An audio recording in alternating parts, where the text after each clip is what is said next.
Everyone had a motive. Only one had the truth.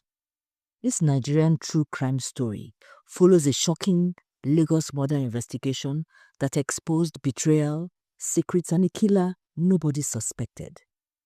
This story is about a businesswoman and wife found dead, her husband accused of murder.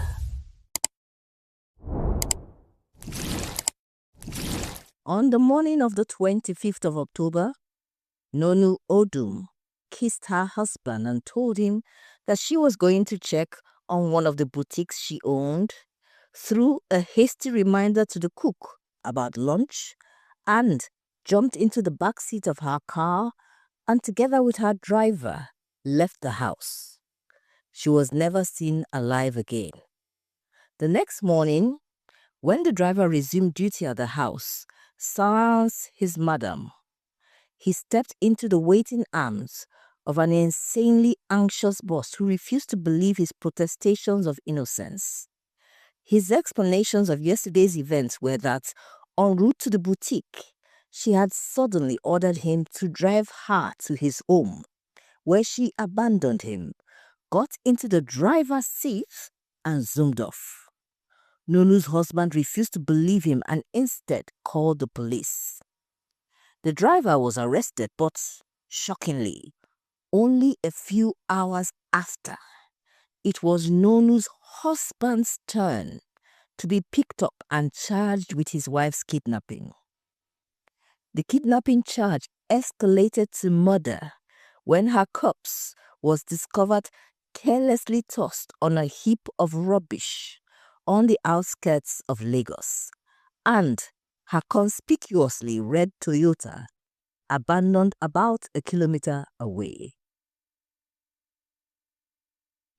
Iman Abbas forced her swollen, sleep-laden eyes open and groaned in frustration.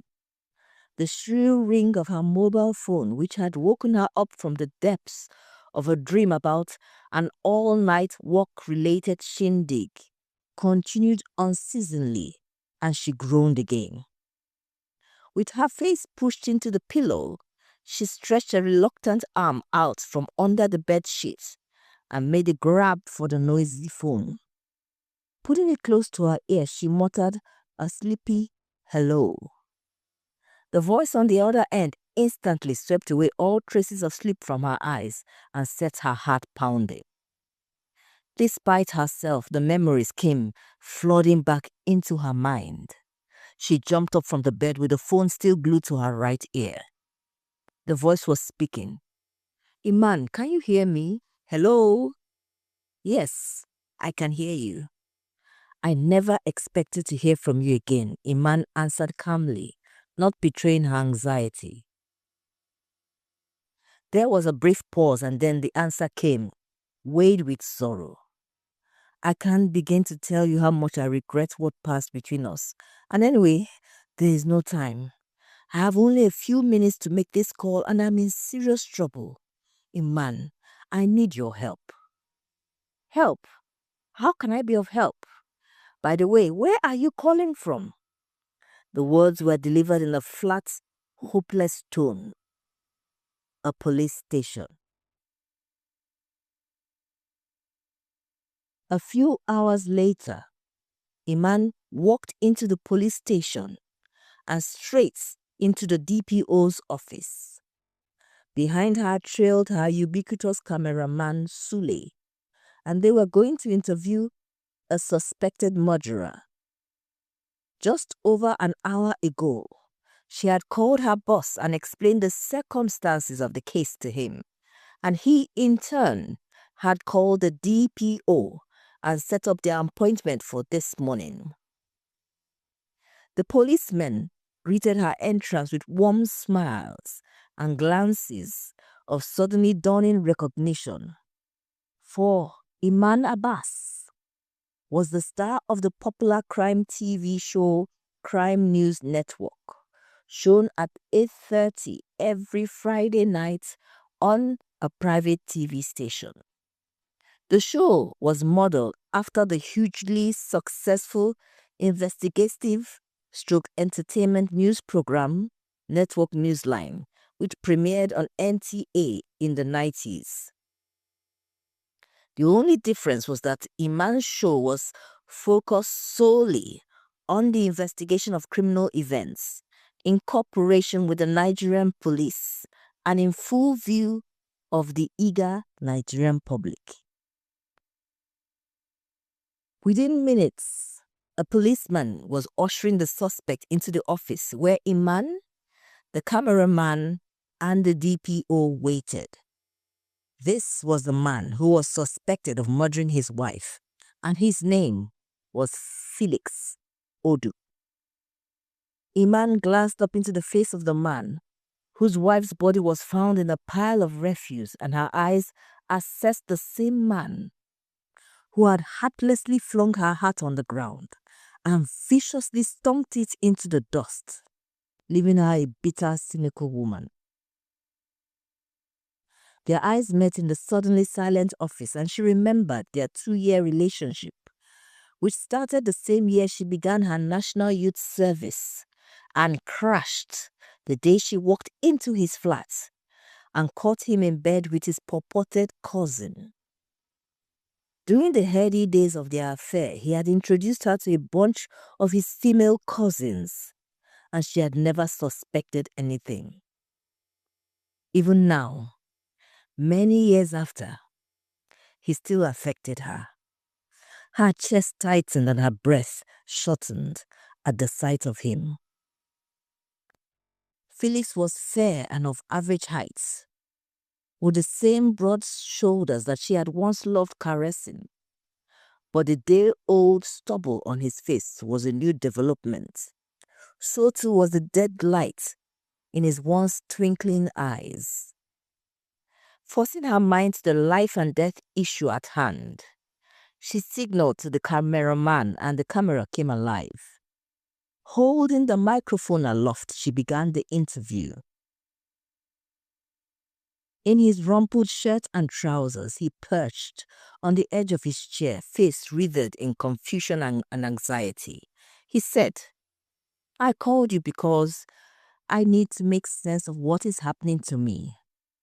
I know that I can count on you no matter what passed between us because you are a professional and you are very good at what you do. I want the whole country to bear me witness as I say, I did not kill my wife. This is what happened yesterday morning. My wife, Noonu, left the house with the driver to check up on her boutique and also meet up with a customer who wanted a bridal gown fitting. I did not know anything was wrong until in the afternoon when I received a phone call on the landline from the angry customer who claimed that she was still waiting for my wife, who was yet to turn up. I tried to calm her down and then I called my wife's mobile phone. At first it rang, but it was not answered. I called again, but this time I received a message that the phone was switched off. Did you try to call her again? Iman asked. He nodded, replying, I tried many times, but it was always switched off. By then, I was worried, so I tried to call the driver's mobile phone, but that too was switched off. So I drove the 30-minute route to her boutique and spoke to the girls there. They said that they had not seen her at all that day. So what did you do next? I went back home and got the driver's address from one of our maids who was related to him. I drove to the address where I found the driver resting at home while my wife was still missing. His voice was filled with indignation. I lost my temper and accused him of harming my wife. We got into a scuffle and had to be separated by the neighbors. He said that she had dropped him off at his house in the morning and had driven the car away herself, and he did not know where she was headed. What a stupid story. Of course, I called the police to arrest him. Why was his phone also switched off? Felix waved his hand carelessly and the gold band on his left hand suddenly gleamed in the sunlight streaming in from the open window. He said his explanation was that his phone battery had emptied in the morning and there was no electricity in his house throughout the whole day to enable him recharge the battery. So you had him arrested? Yes, I did. Felix almost shouted. So where is he now? I don't know. I think he's somewhere in one of the cells in this station. He shrugged, uncaring. Okay, now we come to the crux of the case. How did he end up here in the same station with the driver? His face worked with a nameless emotion and he spat the words in a vicious stream.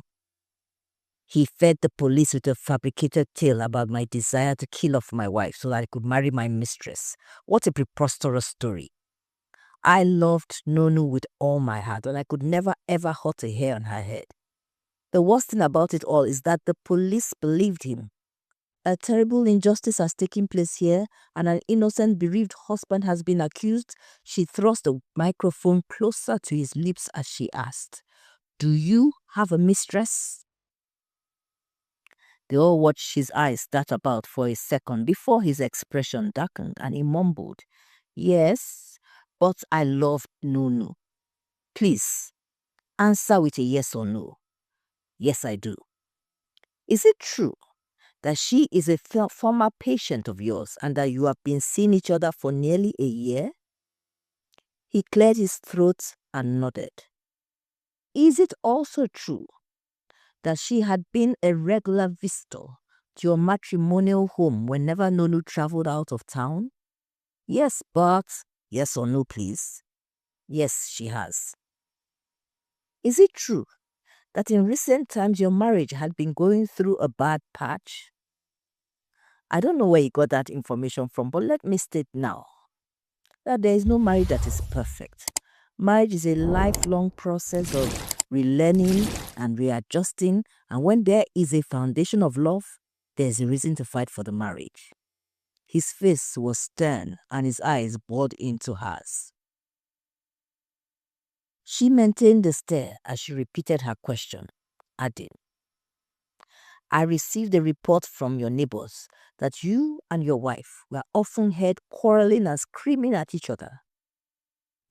Do you now see how serious your case is? You were not on good terms with your wife, and you are even involved with another woman. The wife conveniently gets killed yesterday, and you have no alibi for the time of the murder. What do you say to that?" He stuck out his jaw stubbornly. "I loved Noonu." When the interview was over and Sule had switched off the camera, Iman got up to leave the office. Without warning, Felix swerved to face her and grabbed her upper arms. With his face pushed close to hers, he whispered, "I know I hurt you, and I'm sure you must be still angry with me, but I need your help. Please forgive me and help me. You of all people should know that I may be many things, but I am not a cold-blooded killer. I did not kill Noonu. I have never missed an episode of your show, and I believe that you are the only one that can save me from prison." Being this close to him unnerved her slightly. She did not know what to believe. Did he or did he not? But one thing that she did know was that this case was the best thing to happen to her career, and it had been dropped right into her lap. "I advise you to get a lawyer," she snapped, and then pulling herself out of his grip, walked out of the police station, trailed by Sule. She did not turn back. She did not want to see Felix's distraught expression and his sad eyes. Where to? Back at their station wagon, the driver waiting behind the wheel threw the question. Sule looked at Iman for answer. Iman thought for a moment and then she declared, "Let's go to Noonu's boutique. I know the way, it's quite a popular place." Iman settled in the front passenger seat, all buckled up, and the station wagon drove away. As the cars and houses flew by in a blur, her mind wandered. Seeing Felix again had awakened her insecurities. Though she would never admit it to anyone, after Felix broke her heart and betrayed her love, she felt ugly and cheap. She slowly convinced herself that Felix cheated on her because it was her fault.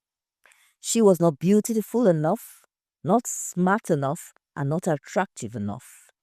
In the depths of her self-pity, she had seen herself as too old at 30, too skinny, and with a face that was a bit too long and mouth that was a bit too wide.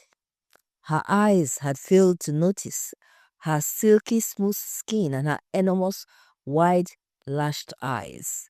Her mind had ignored her sharp wits. She shook her head to clear the memories and focused on pointing the route out to the driver.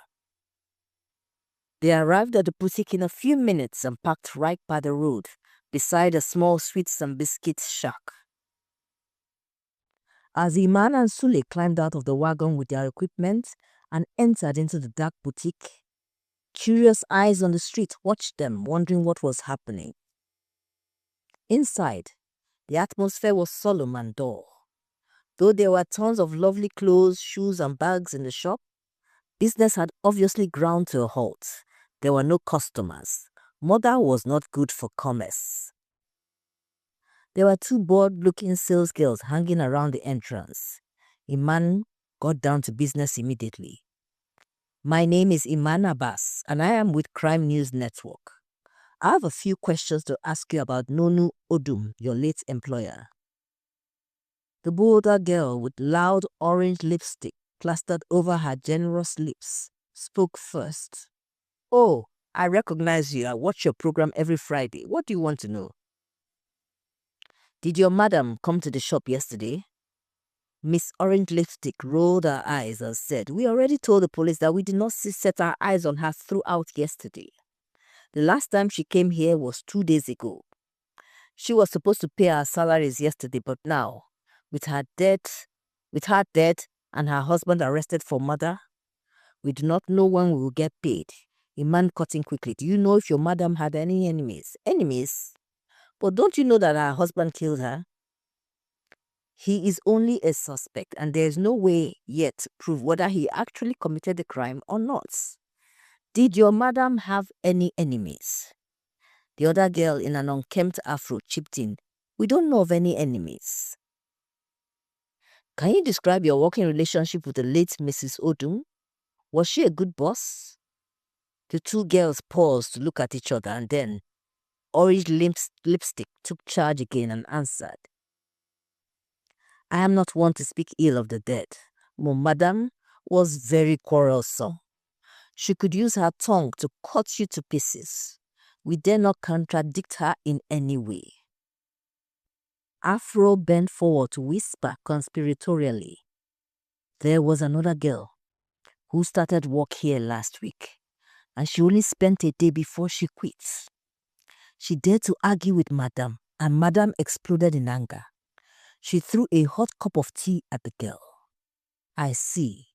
Iman did not know what else to say. As the station wagon headed to the Odum house, Iman realized that she had begun to gradually build up a picture of the murdered woman, but she also needed more answers. Iman rang the bell at the gate and introduced herself to the staff still lingering within the house. They recognized her and allowed her enter the compound. She interviewed the cook, the maid, and the washman. "Have any of you actually seen Mr. Odum bring his mistress into the house when his wife was out?" "Ah, yes," they chorused, "many times." "Was she the only mistress he had?" The cook, a tubby man with a bald head, said, "I have been the Odum's cook for 2 years now. In fact, ever since they got married, and I know that Mr. Odum has only brought one woman to the house.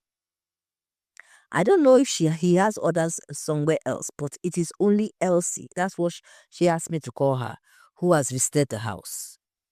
I shook my head, inwardly saddened that Felix could betray his wife so blatantly and disrespectfully. I continued my questions. Did the Odums behave like a loving couple? The washman, an ebony black young man, smiled toothily and replied, I don't know if they loved each other, but what I know is that they were always shouting at each other. I even used to pity Mr. Odum because once Madam started screaming, the whole house would begin to shake. I bet if she had gotten her hands on Elsie, she would have torn Elsie's braids from her head. You can't blame Madam. She knew her husband was a cheat and it really hurt her, muttered the cook. And I heard her once warning him that she would stop giving him any more money if he continued with his cheating ways, the maid whispered shyly. Iman's ears perked up at that. Was Mrs. Odum wealthier than her husband? It was the cook who announced confidently, Of course. She was a successful businesswoman traveling to Milan, Italy, and London, while her husband was just a GP. She's the one who buys his expensive shirts, and she also bought him a new car. Did Mr. Odum seem like the kind of man that could kill his wife? They eyed each other and shrugged, not answering. Their silence was enough answer for Iman. Armed with this information, Iman returned to the police station to interview the driver. His name was Baba, and he was a rich-thin man with a slouching gait. He was also surly and unfriendly, but since he had no choice in the matter, he repeated his account of what had happened the morning before. How long have you worked for the Odums? He mumbled. 5 months. In that time, had she ever done it before? Done what?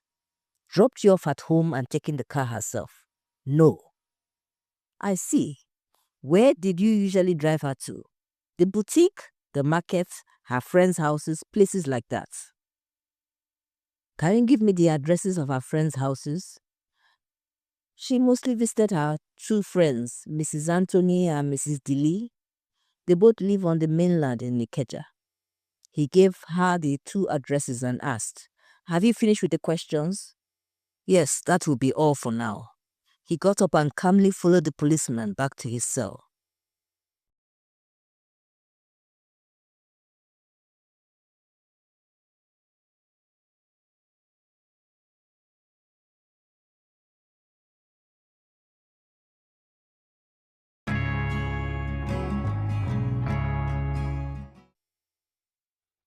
Iman's next port of call was Ikeja. She tried Mrs. Dilly first. Unfortunately, the security men there informed her that their madam was currently in the US and had been there for nearly 2 weeks. Iman and her crew turned around and headed to Mrs. Anthony's place. By a stroke of luck, they were trying to find a parking space in front of her house when a car drove up to the gate and a woman peered out of the car window asking them what they wanted. It turned out that she was Mrs. Anthony. She ushered them into her house, which was a 3-story building, surrounded by a medium wall in a street of 3-story buildings and medium walls. She was yellow-skinned and red-lipped, and she towered over Iman at nearly 6 foot. She was a buxom woman with a warm, welcoming smile. Her sitting room was tastefully furnished, and she directed Iman and Sule to a comfy couch. She beamed sweetly at them. Before we begin with the questions, may I offer you something to drink? The sun outside was scorching and Iman's tongue was parched. She would have preferred a bottle of ice-cold beer, but she decided on switching to a tamer drink. Any soft drink will be fine. Sule wanted only cold water. Their hostess sauntered out of the room and appeared some minutes later with a tray bearing a bottle of Coke, a plastic bottle of water, 2 glasses, and an opener. Iman rose to receive the tray and started to place it on the polished wooden table in front of her. With the tray in her hand, she halted and glanced at Mrs. Anthony. Can I have a placemat? I don't want to add more stains to this beautiful polished table. I see that there is a water stain on one of the corners. Oh, that's my little boy's handiwork. He spilled some juice on the table and I have not been able to remove the stain. I was planning on changing the table this week. I will get your placemat. Soon she was back with the placemats. Sule and Iman gulped down their drinks while Mrs. Anthony patiently waited. When their thirst had been quenched, the interview commenced. How well did you know the deceased? It's so sad. I can't get over Nonu's horrible death. We had known each other forever since our days in boarding school, and years later, by a stroke of luck, we found ourselves living in the same city. I miss her so much, and I can't believe that Felix had anything to do with her death. In his own way, Felix really loved her. Thank you. Was she a regular visitor to your house? Yes, she was. She came to see me twice a month. Do you know anyone that would want to hurt her? Her eyes widened in horror as she cried. No, Noonu was a sweet person. She had no enemies. Iman frowned as she insisted. But we heard different. Noonu Odum seemed to have been a very quarrelsome lady. Who told you such tales? They are wrong. They didn't know Noonu. Do you know her driver, Baba? Yes, I've seen him on many occasions with her. He's such a shifty person. I think he's the one who did away with Noonu. Why do you think so? I don't really know. Call it intuition. And they were always at loggerheads. I thought you said Noonu was sweet. Miss Anthony frowned and snapped. He was the instigator of their quarrels. Did she come here at all yesterday? No, she did not. I was home alone throughout yesterday. My husband was having an all-day pastoral convention in church, and my son was visiting his grandparents. I would not have missed it if she had come. Okay, thank you for your cooperation, Mrs. Anthony. Sule switched off the camera and they rose from their seats. The tender grin split her pretty face again as she stood up and shook their hands. It was the least I could do for my friend. If there is anything else you need from me, don't hesitate to ask. I will remember that. Thank you again. Outside, Sule turned to Iman and asked, who's next? We get Baba's address from Felix and we interview as many neighbors as we can find. If no one saw Noonu drop him off, then he's in real hot water. After picking the address, they handed it to their driver and watched him locate the area and maneuver through the pothole-infested, bush-lined road that led to the house. The house was an unpainted structure that was flanked by an overflowing gutter that reeked of rot and decay. On the dusty, untarred road, naked children chased each other, screaming delightedly. Two other unpainted houses flanked Baba's, and a group of men sat outside the one on the left, playing drafts. On a bench in front of the house on the right sat an enormous elderly woman who seemed to be hewn out of the same wood from which her bench was made. All eyes watched as their wagon came to a stop and Iman and Sule exited. Where do we begin? Sule whispered.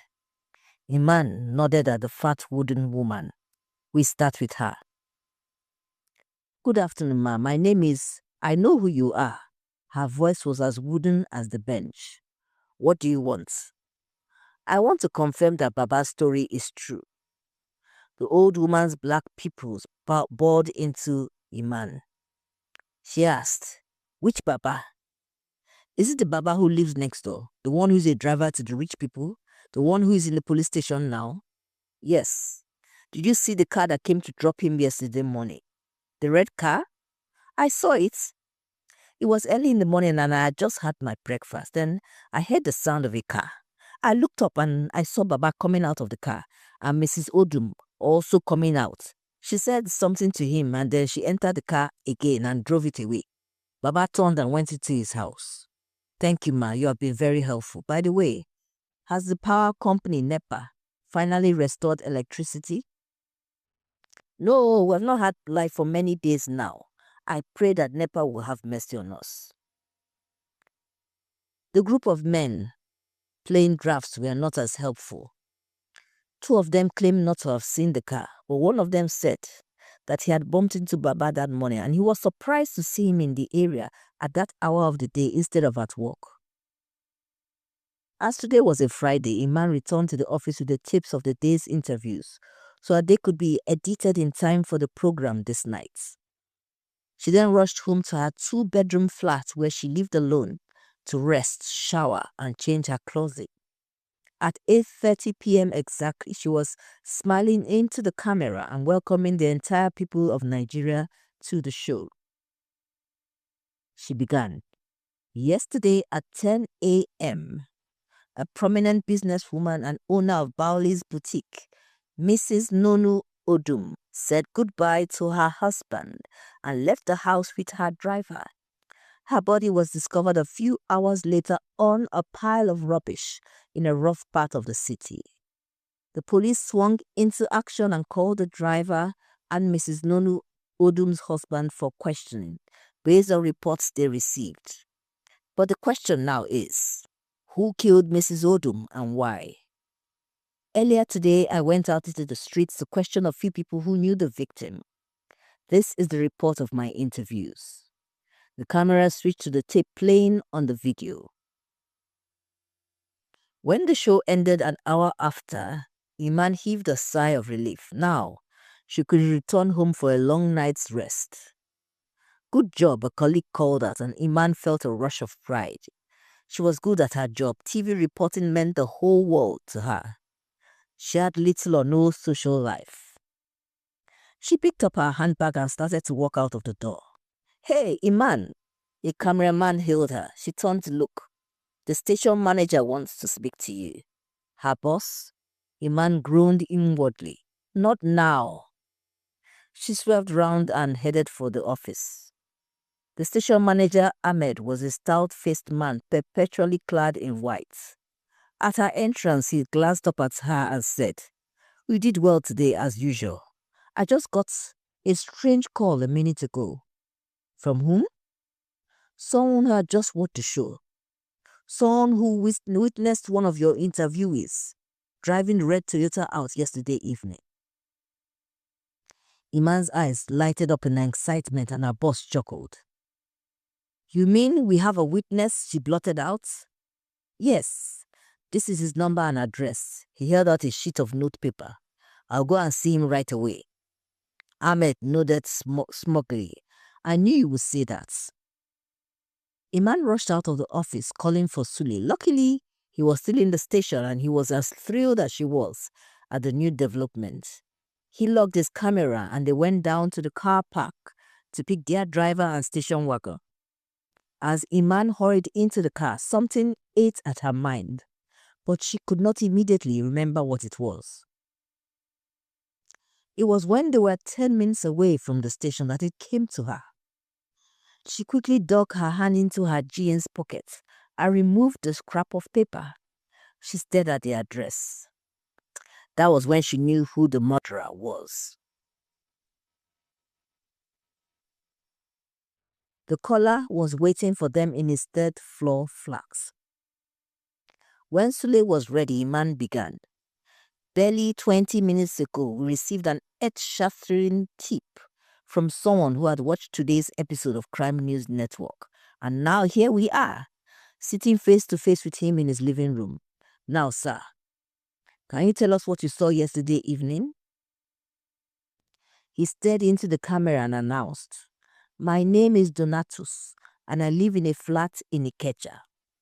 The window of my sitting room gives me a clear view of the house and compound next door. I have seen Mrs. Odum's red car coming in and out of Mrs. Anthony's compound on many occasions, but what happened yesterday evening was surprising. I did not see when the car was driven in, but I did see when it was driven out, and by whom. Yesterday evening, I saw Mrs. Anthony drive out the red Toyota. That night, Iman, Sule, and Donatus paid a visit to the police station where Donatus repeated his testimony. Immediately, some officers were dispatched to pick up Mrs. Anthony. She fought them, shedding loud tears throughout as she protested her innocence. Donatus was lying. How could he claim to have seen her? Noonu did not visit her yesterday. The policemen ignored her tantrums and locked her up in a cell in the station. Her hair fell carelessly about her face, and her face was streaked with tears as she paced the length and breadth of her tiny cell.